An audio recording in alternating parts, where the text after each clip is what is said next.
Medical astrology research fraternity, বিশেষ করে doctor সুমার ম্যাডামের যে নবগ্রহ পূজা আজকে দুর্গা মন্দিরে অনুষ্ঠিত হচ্ছে এবং গোটা রাজ্য থেকে যারা নবগ্রহ পূজা করবেন তারা আজকে এখানে সমবেত হয়েছেন।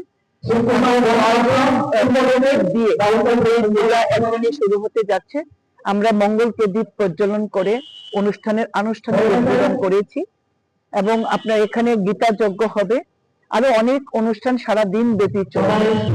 আমাদের সনাতন ধর্মকে এগিয়ে নিয়ে যাওয়া, পাশাপাশি অ্যাস্ট্রোলজির সঙ্গে মেডিকেল সায়েন্সের যেটা সম্পর্ক রয়েছে এই সম্পর্কটা অত্যন্ত নিবিড় এবং অত্যন্ত এই নিয়ে রিসার্চ চলছে এবং আমাদের সোনা ম্যাডাম অনেকগুলি বই লিখেছেন।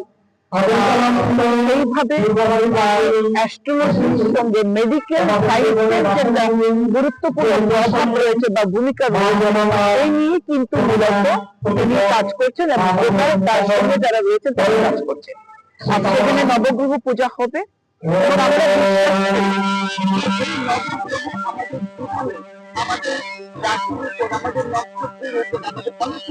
প্রভাব বিস্তার করে।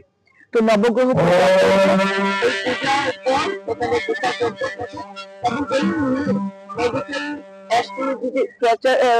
রিসার্চ ফ্র্যাটার্নিটি শুধু তাই নয়, তারা রাজ্য জুড়ে নানাবিধ সামাজিক কর্মকাণ্ড করেন। যেমন কিছুদিন আগে ব্লাড ডোনেশন করেছেন প্রেস ক্লাবে, সেখানে আমি উপস্থিত ছিলাম। সেখানে তারা ছোট ছোট বাচ্চাদের বইপত্র প্রদান করেন, শীত বস্ত্র প্রদান করেন, সাহায্য করতে তাদের সেই ক্ষমতা